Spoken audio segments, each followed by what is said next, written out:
አይደለም ቀበቷችን ካለኛ ፍላጎት ምን ማንፈልገውን ጥፍራችን እንኳን ቆርጠን ማንጥል የአፄ ቴዎድሮስ የበላይ ዘለቀ የሚኒሊክ የንጉስ ሚካኤል ልጆች ነን። የትግራይ ኃይሎች ባለውለታችን ጭምሮች ናቸው። ሊመሰገኑ ይገባቸዋል። በዚህኛ ጠላታችን አብይ አህመድ ነው። ግልጽ እንኳን አሁንና ብዙ ትጥቅ ያለን በጦር በጎራዴ እንማርካለን ነው። እኛ አባቶቻችን ልጆች ቆት መጥቷል ሊወረነ ነው ወይ እንደዚህ ሊሆን ነው ምናም ብሎ አንተን ወደ ውጊያ ሊወስድ ይፈልጋል። እንዳትንቀሳቀስ ነግሬያለሁ። ልማት ክዳልማ አካባቢን ጠብቅ፣ ማንነትን አስጠብቅ። አለቀ። መሬት ከፍ ቢል ግን የአብይ አህመድን ሰራዊት ግብዓተ መሬት ሳንፈጽም አብይ አህመድን ወይ አንቀን ለፍርድ ሳናቀርብ ወይ ደግሞ ከዚህ በፊት እንደነበሩ መንግስታት አገር ለቆ ካላስፈረጠጥን የሚቆም የፋኖ ትግል የለም። 4 ነጥብ። እዛ የተርመጠመጠው ውጊያ መድፍና ታንክ ላዩ ላይ እየዘነበበት ያልሞተው ያጀግና ልዩ ኃይል በመንገድ ውሃ እየጠማው ጎርፍ እየወሰደው ለመሳረው ሲል ወንበዴ እየገደለው በየመንገዱ ወድቆ የቀረውን እግዚአብሔር ይወቀው።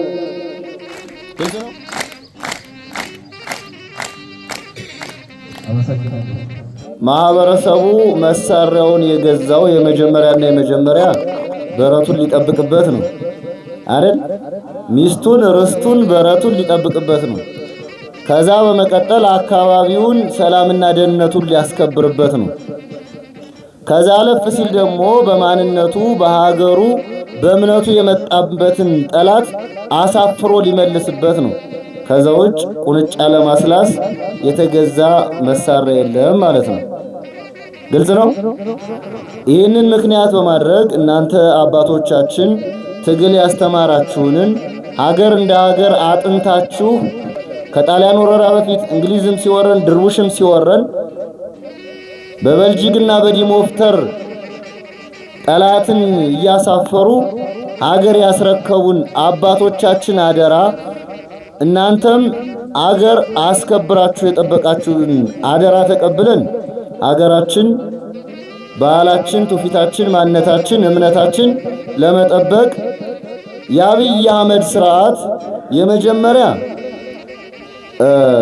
አማራ ጠል የሆነ ስርዓት መሆኑን ሁላችንም አውቀነው ያደርን ቢሆንም ለአማራ ይበጃሉ የተባሉ ለቤተ ክርስቲያንም ለመስጊድም ይበጃሉ የተባሉ የሰይጣን እምነትን ወይም 666ን ይቃወሙብኛል ያላቸውን አካላት አንድ ባንድ ለማጥፋት እንቅስቃሴ እያደረገ የነበረበትን ሂደት በውል ተረድተን ነው እኛ ጫካ ወጣ ነው። ከነገራችን ላይ በውል ተረድተን ማለት ነው።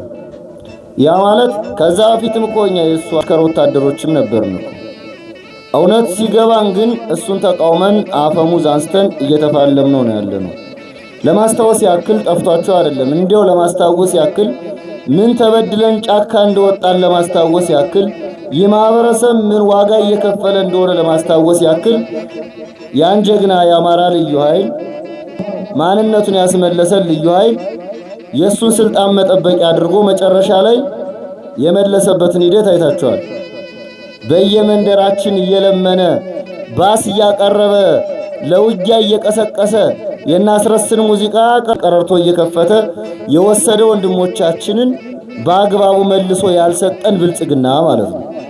ሲወስዳቸው ለስልጣኑ መጠበቂያ መኪና አቅርቦ ሲመልሳቸው ግን የበላንበትን ሰሃን እኮ ምግብ ከጨረስን በኋላ ተመስገን ጌታዬ ብለን ስመን ነው አንስተን የምናስቀምጠው አይደል? ስልጣኑን ያስጠበቀለትን ሆዱን ያስከበረለትን ልዩ ኃይል ያፈረሰበትን መንገድ አይታቸዋል። ሄድ ቤትክን እዚህ በኋላ ፈርሳል ብሎ በየዱር በየገደሉ በዛ የተርመጠመጠው ውጊያ መድፍና ታንክ ላዩ ላይ እየዘነበበት ያልሞተው ያጀግና ልዩ ኃይል በመንገድ ውሃ እየጠማው ጎርፍ እየወሰደው ለመሳረው ሲል ወንበዴ እየገደለው በየመንገዱ ወድቆ የቀረውን እግዚአብሔር ይወቀው። ግልጽ ነው። ልዩ ኃይሉስ እንዲያው ትንሽ ሽርፍራፊ ደሞዝ ነበር። ጀግናው ፋኖ አርበኛው ፋኖ እያለ ፋኖን ገበሬውን የግል መሳሪያ ያለ ውጣ እያለ ከቤቱ እየመጣ ፖሊስ እያስገደደ ይዞት መሳሪያው ማርከ ታጠቅ እያለ ሲወስደው ታስታውሳላችሁ።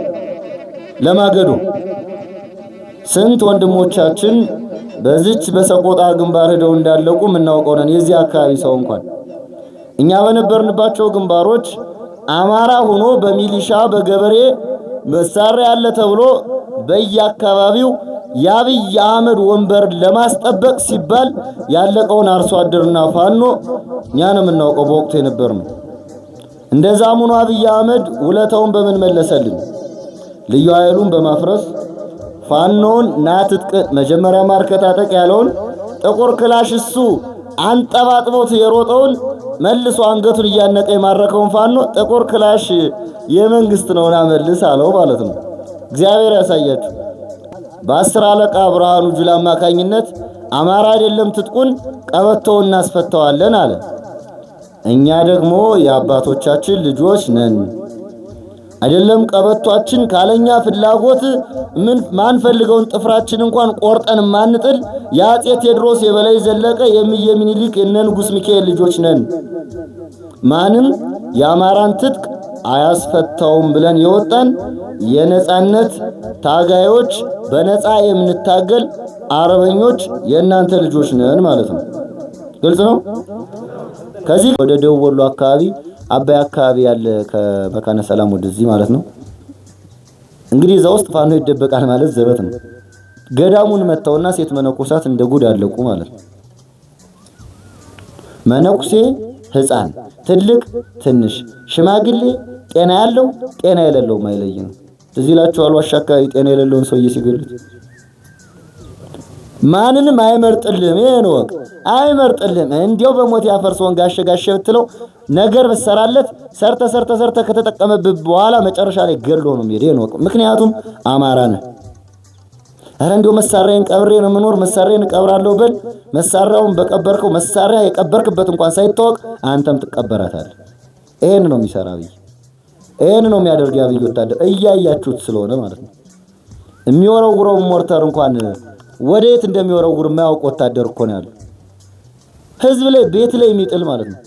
ሌላ የምታስተውሱት ነገር ልንገራችሁ። የዛኔ ሚኒሻውን ታሪክ ሚኒሻው አዲስ ዘመን እኛን እየተዋጋ ማለት ነው። መከላከያ እዚህ መጣ፣ እኛም አዲስ ዘመን እዚህ ያለ እየተዋጋ ነው። ሚኒሻው እኛን እየተዋጋ የሚኒሻውን ልጅ መከላከያ ሞርተር የገደላት እዚህ ይላችኋል። እንዲህ ነው የሚያደርገው። ምን አገባውስ? እኔ ሚኒሻውን ልጅን ገለብኝ አይበል። ጉዳይ አማራ ነው እኮ ነው የሚለው። አማራ ነው ዝም ብለህ በለው እኮ ነው የሚለው። ስንት ቤተ ክርስቲያን የተቃጠለው፣ ስንት መስጊድ ነው የፈረሰው። ለማንኛውም ልብ ያለው ሸብ ነው። ብዙ ነው የተነጋገርነው። ግልጽ ነው። ይሄንን እናደርጋለን። ዝግጁ ሁኑ። በሚሰጣችሁ አቅጣጫ ሁሉ ዝግጁ ሁኑ። ብልጽግና እንደ ድሮ እንዳይሸውዳችሁ። አሁን ፖሊሱንም ሚኒሻውንም አድማ ብተናውንም ያን ከጨረሰ በኋላ አላማው አማራ ማስጨረስ ስለሆነ መሳሪያ ያለውን ሁሉ አርሶ አደር አውጡ። ህዋት መጥቷል ሊወረነ ነው ወይ እንደዚህ ሊሆን ነው ምናምን ብሎ አንተን ወደ ውጊያ ሊወስድ ይፈልጋል። እንዳትንቀሳቀስ ነገር ያለው ልማት ክዳልማ አካባቢን ጠብቅ፣ ማንነትን አስጠብቅ። አለቀ። ሙያችን ብቻ ነው። ከዛ ውጭ ብልጽግና ያለበት ቁመና ከነገራችን ላይ በግልጽ ለመነጋገር ብልጽግና እኛን የሚዋጋበት ቁመና የለውም። ከኛ የአንድነት መላላት ችግር ስለነበረ 3 ዓመት እየወጣም እየገባም ተዋግቶናል። ስላልተስማማን አማራ በባህሪው እንዳይስማማ ለ50 ዓመት ሙሉ የተሰራበት ስራ ስለነበረ አንዱን ተጠራጥሮት አንዱ በደም ዘፍቆት የቆየው ጉዳይ ደም መመለስ የሚባል አጉል ባል ይዞት የቆየ እርስ በራሱ ማይተማመን አማራ ተፈጥሮ ስለነበረ ያንን አማራ አንድ ለማድረግ ዋጋ እየተከፈለም ቢሆን 3 ዓመት ተቆይቷል። አሁን ማህበረሰብ እንደ ማህበረሰብ፣ ህዝብ እንደ ህዝብ፣ የአባት አርበኛ እንደ አባት አርበኛ እንኳን ደስ አላችሁ ማለት እንፈልጋለን። አማራ በአንድ ድርጅት እየተመራ ነው። እሱም የአማራ ፋኖ ብሔራዊ ንቅናቄ በተሰኘ ድርጅት እዚህ ከጀርባችን ከተቀመጡ አካላት የድርጅት አመራሮች ጭምር ነው እዚህ ያሉት። አርበኛ ዘመነ ምረት የአማራ ፋኖ ብሔራዊ ንቅናቄ የህዝብ አደረጃጀት መምሪያ ኃላፊ ነው። በዛውም ትተዋወቁታላችሁ። ሌላው ሻምበል ገብሩና ሻምበል መሰረት የተሰኙ ትልልቅ አባቶቻችን ከደርግ ጀምሮ ስርዓትን እየተፋለሙ ለአማራነታቸው የአርማጮን ምድር ያንቀጠቀጡ በዱር በገደል መከራቸውን ያዩ አባቶቻችንም እዚህ አሉ። እነሱም የአማራ ፋኖ ብሔራዊ ንቅናቄ የበላይ ጠባቂ ምክር ቤት አባላት ናቸው ማለት ነው። ስለዚህ የድርጅት አመራሮች ፊት ነው ተቀምጠን የተነጋገርን ያለነው። ይሄ መታደል ነው። ከነገራችን ላይ በ3 ዓመት ውስጥ አንድነትን መስራት፣ በ3 ዓመት ውስጥ የተቀናጀ ድርጅት መመስረት፣ በ3 ዓመት ውስጥ በየክፍለ ሀገሩ ጠንካራ የእዝ ተቋማቶችን ማቆም ትልቅ የበላይነት ነው። ይህንን መቋቋም ያቃተው የብልጽግና ሰራዊት ከተሞቹን እየለቀቀ እየፈረጠጠ ይገኛል። አሁን ሳንዋጋው ነው እየሮጠ ያለው። ስንዋጋው የት ይደርሳል? እኛ ስንቀናጅ የት ይደርሳል? ገኛ ከአንድነት መላላት ካልሆነ በስተቀር የአብይ አህመድ ወታደር አቅሙ 0.5 ነው።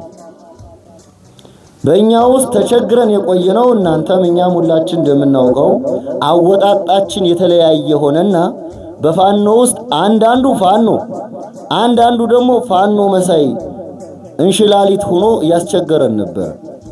ፋኖ እስከ አፍንጫው ታጥቆ ጠላትን ዛሬ ይመጣል ነገ ብሎ ብርድ ሳይበግረው ዝናብ ሳይበግረው ተራራ ላይ ምሽግ ምሶ ያድራል። ፋኖ ግንባር ሄዶ ሲዋጋ ፋኖ መሳይ እንሽላሊቱ ሹፌር ያግታል። ፋኖ ቦምብ ሲወራወር ፋኖ መሳይ እንሽላሊቱ የገበሬ መሳሪያ ለማስወረድ ሲሽለጠለጥ ታገኘዋል። በስበብ አስባቡ ይህንን ለማስተካከል ይሄ አባት አርበኛ መጀመሪያ ራሱን ማስከበር መቻል አለበት። መቼም የሆነ አካል ግቢውን ለማጽዳት መጀመሪያ የቤቱን ጽዳት መጠበቅ መቻል አለበት። የራስን ደህንነት ጠብቀ ነው ስለ ሀገርም መቆርቆር ስለ ወገንም መቆርቆር የሚቻለው። ይሄንን ለማስተካከል የጋራ ምክክር ያስፈልጋል። የጋራ ስብሰባዎችን የተወሰኑ ቀበሌዎችን የጠራ ነው። ለዚህ ነው ክፍለ ጦሩ በሚንቀሳቀስባቸው 32 ቀበሌዎች በተጨባጭ እጁ ላይ ያሉት ማለት ነው። ክፍለ ጦሩ 32 ቀበሌዎች ላይ ይንቀሳቀሳል። በቁጥጥር ስራው ላይ ያስተዳድራል። ከ32ቱ ቀበሌ አሁን የመጣው የ11 ቀበሌ ምናምን አካባቢ ነው። ይህንን የአባት አርበኛ አግኝቶ ማወያየቱ አስፈላጊ ነው። ሌላው ብልጽግና ትናንት መጠቀሚያ አድርጎን አማራን አይደለም ትጥቁን ቀበቶን አስፈታዋለሁ ባለበት አፉ አማራ ሆይ እርዳኝ ለማለት እየተዘጋጀ ነው። እኛ ደግሞ የማንም ፌስታል አይደለም። ሲፈልግ እንጀራም ዳቦም የሚያንጠለጥልብን ፌስታል፣ ሲፈልግ ደግሞ ቆሻሻ ቅርጫት ውስጥ የሚጠለም ፌስታሎች አይደለም። ገጥሟል ይወጣው ማንግጠም ብሎታል። መጀመሪያው ትጥቁን አስፈታዋለሁ ብሎት የዛተበትን የፎከረበትን የአማራ ገበሬ የአማራ ፋኖ አሁን እርዳኝ፣ በዚህ መጣብኝ፣ በዚህ እንትን አለብኝ እዛው ይዋጣዋል። ስንት ወንድሞቻችን ሳናውቅ በልዩ ኃይሉም በፋኖም በአባት አርበኛውም እየሄዱ ትግራይ ጋር ተዋግተው የተሰዉ ስንት ወገኖቻችን አሉ። ለአብይ አህመድ ስልጣን ተብሎ አሁን ጥንቃቄ ያስፈልጋል። መደበኛ ጠላታችን አብይ አህመድ ነው። ግልጽ በደማችን በላባችን በወንድሞቻችን አጽም በወንድሞቻችን ነፍስ ያስመለስናቸው ርስቶቻችን ናቸው። ማን ደራደርባቸው ነገሮች ናቸው። ከነገራችን ላይ በራያም በወልቃይትም በመተከልም በደራም ማን ደራደርበት የአማራ ርስት እንደሆነ አማራው አይደለም የኖረው የጥንት አማራው ይቅርና ትናንት የተወለደው ሕፃን በወልቃይትም በራያም በመተከልም በደራም ሊደራደር አይችልም። ከዛ ውጭ ግን ይሄንን ተከክ አድርጎ አብይ አህመድ ትግራይ መጣብህ ሊያጠቃ ነው ብሎ ቢቀሰቅሰን ራሱ ይወጣዋል። ባገዝንለት ጊዜ ትጥቁን ተነጥቆ ትጥቁን ነጥቀን በተዋጋንበት ጊዜ ድንጋይ አንስተን በድንጋይ እየተወራወሩ ጥቁር ክላሽ ስናይፐር ብሬን እየተማረከ መልሰ አምጣው አስወርዳለሁ እኔ ጉልበታም ብሎ የትግራይ ኃይሎች ባለውለታችን ጭምሮች ናቸው። ደካማ ጎናችን ተጠቅሞ አብይ አህመድ ፋኖንም የአማራን ገበሬንም ትጥቁን ለማስፈታት ሲፈልግ የመጀመሪያ አዱ ያነጋገራቸው የህዋት ኃይሎችን ነው። እናንተ በሱ ግቡልን እኔ በዚህ ይገባለሁ የአማራን ህዝብ ትጥቁን እናስፈታው ሲል ትጥቃችን ሊቀሙን አልመጡም። ሊመሰገኑ ይገባቸዋል። በዚህ አብይ አህመድ ግን የአማራ ህዝብ ሁሉ ጠላት ስለሆነ ከጋምቤላውም ከሶማሌውም ከደቡብም ከወላይታውም ከአፋሩም ጋር ሆነን አብይ አህመድን ለአንዴና ለመጨረሻ ጊዜ እስከ ሰራዊቱ እስከ ምናምኑ ድብዛውን ለማጥፋት ተዘጋጅተናል። እንንቀሳቀሳለን፣ እንቀጥላለን። ይሄንን ማህበረሰቡ ማወቅ መቻል አለበት። ተዝረጥርጧል፣ በቃ አለቀ፣ አልቋል። 99% የደረሰ ጠላት ነው ያለነው። ከዚህ ጋር ተያይዞ እኛ እንንቀሳቀሳለን፣ እናንተን ይዘን እንቅስቃሴዎች እናደርጋለን።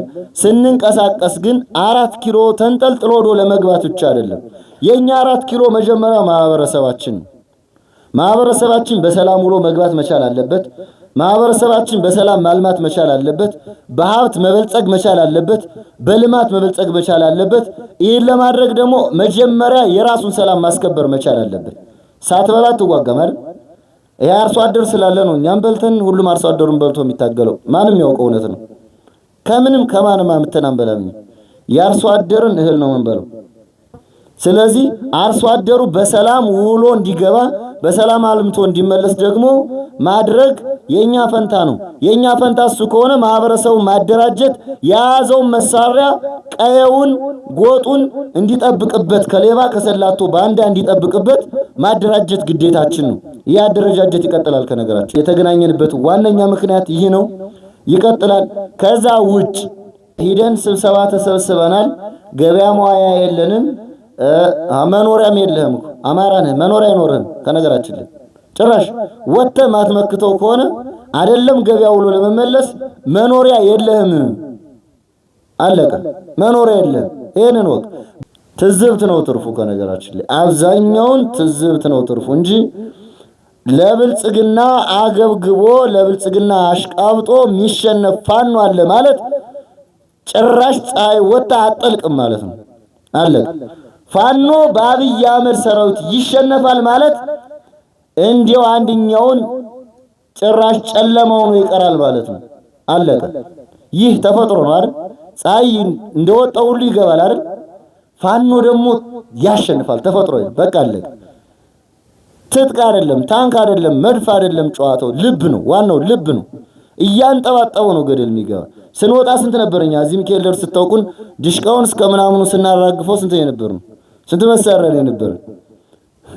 በሁለት ስናይፐር በአንድ ብሬን ነው 4 ብሬን 4 ስናይፐር 325 ክላሽ ድሽቃ የተማረከው ከእናንተ ጋር ሆነን ብቻችን አይደለም። ከጀግና የአባት አርባኞች ከጀግና ወንድሞቻችን ከጀግና የቀጠነው አርሶ አደር ጋር ሆነን ነው ብቻችን ያሸነፍነው። ጠላት የለም። ግልጽ ነው። ደንቢያ ገብተን ምንድነው ያደረገው? አሁን አገኘናቸው። ሚካኤል ደብር ላይ 400 መከላከያና አድማ ብተና የገደሉብንን አሁን አገኘናቸው። አጣብቀን ጣና ውስጥ ነው የምንዘፍቃቸው ሲሉን እያጣደፍን ነው 67 ምርኮኛ ሲዘን ያመጣናቸው። አለቀ። እንኳን አሁንና ማለት ነው እንኳን አሁንና ምንድነው ያለ ያዘፈኝ እንኳን አሁንና ብዙ ትጥቅ እያለን በጦር በጎራዴ እንማርካለን ነው ያለ። እኛ አባቶቻችን ልጆች ሆነን ጣሊያን አየር ኃይልና መድፍ ይዞ ሲመጣ በጎራዴ አንገቱን ቆርጠው የጣሉ የአባቶቻችን የነዛ አርበኞች ልጅ ነን። ዋናው ልባችን ነው። ልባችን ይዘን ማንንም ማሸበር ማስጨነቅ እንደፈለግን መማረክ መግደል እንችላለን። ሞት ተፈጥሯዊ ነው። አንዱ ሊሞት ይችላል፣ ሌላኛው ጀግና ይተካል። አለቀ። ብዙ ጀግኖች አተናል፣ አሁንም ልናጣ እንችላለን። ሰማይ ዝቅ መሬት ከፍ ቢል ግን የአብይ አህመድን ሰራዊት ግብአተ መሬት ሳንፈጽም አብይ አህመድን ወያን ቀን ለፍርድ ሳናቀርብ ወይ ደግሞ እንደሌሎች ከዚህ በፊት እንደነበሩ መንግስታት አገር ለቆ ካላስፈረጠጥን የሚቆም የፋኖ ትግል የለም። 4 ነጥብ። ይህንን ወቁ። ይህ የአባት አርበኛ አደረጃጀትም በዚህ ልክ መቃኘት መቻል አለበት ነው። በዚህ ልክ መቃኘት መቻል አለበት። ስንት ዓመት ሊኖር ነው? ባሪያ ተሆኖ 100 ዓመት ከመኖር ጀግና ሆኖ 10 ቀን ኖሬ በሞት ነው ደስ ይለኝ። አለቀ። 10 ቀን ነው ክብር ያለው። 100 ዓመት ምን ያደርግልኛል? እጃጃልበታለሁ። ስለዚህ በዛ ልክ ነው። አመሰግናለሁ። በእኔ በኩል ያለውን ጨርሻለሁ።